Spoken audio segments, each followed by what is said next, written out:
Hello there. Nice to see everybody. Day 2 of 99 in Telman's 99-day live stream challenge. At least day 2 for me. And today I want to talk about what I call the TuneLookSee process. And just to kind of tee that up, the way that I like to think about this, but let me back up. One of the most profound thinkers, or at least profoundly influential for me on my mind in terms of the last few years, beneficial in terms of me being able to feel happy, feel fulfilled, and still pursue ambitious goals, ambitious dreams, has been Carl Jung. And by far, my favorite quote of his is, he said that until you make the unconscious conscious, it will direct your life and you'll call it fate. And I realized that that's kind of been my theme. Whenever I am off course and I don't realize that I'm off course, it's because I've let my unconscious conditioning run the show, so to speak.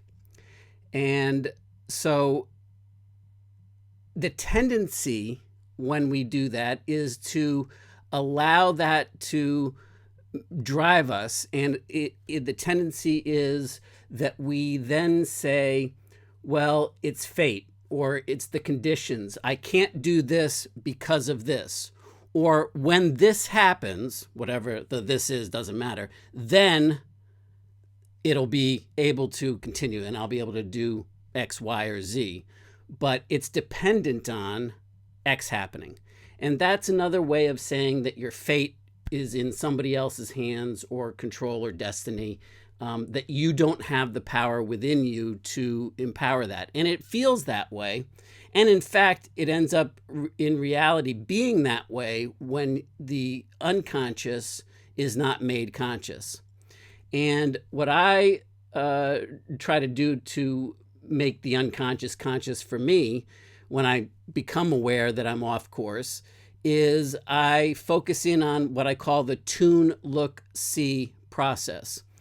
And it's very fundamental, very basic, and we're all doing it in areas of our life. We just may not recognize that we are doing it consciously. It might be a piece of our unconsciousness.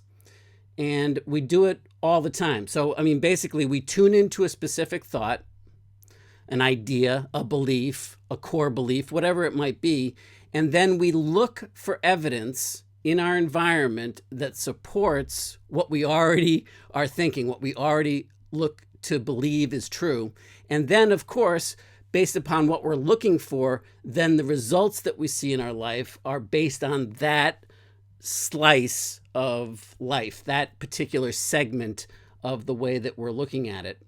And if you search on YouTube for liminal thinking by David, I forget his last name now, but if I think of it, I'll put a link in the comments below.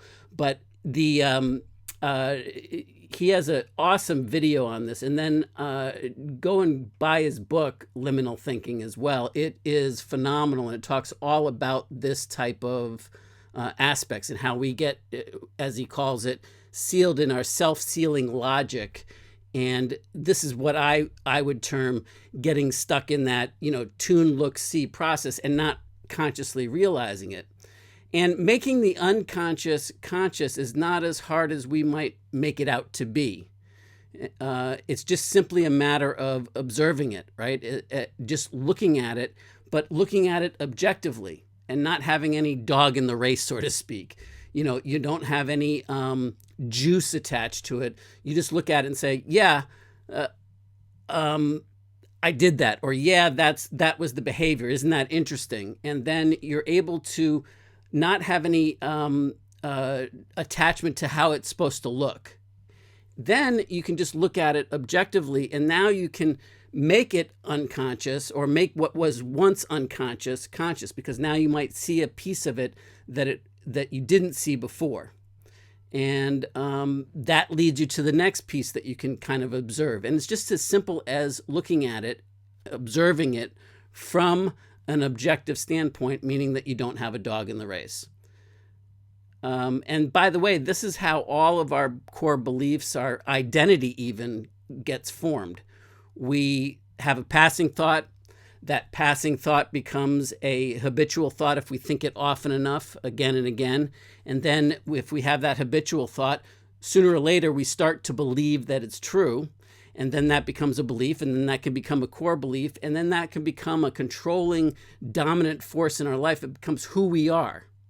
So, when it comes time to changing behavior, if your identity says that you are this person, that you believe that to be true, then the change that happens, if you're trying to go counter to that core identity, in other words, what you've been tuning into, what you've been looking for, and then the results that you see in your life, well, then you will start to experience that on an ongoing basis. And if you try to go counter to that, you'll have problems shifting for long term before you experience the snapback, experience the what I call the snapback spiral, or the snapback loop, where eventually, because of your core identity in terms of how you unconsciously believe that you are at your core, you revert back to who you always thought of that you are, or that your identity that you can only temporarily go against, so to speak. Make sense? All right. Well, I think that's about it for today. I'm going to sign off, and we'll call this day 2. So that since last time I went rather long, we'll end it there. Thanks very much for listening. Talk real soon.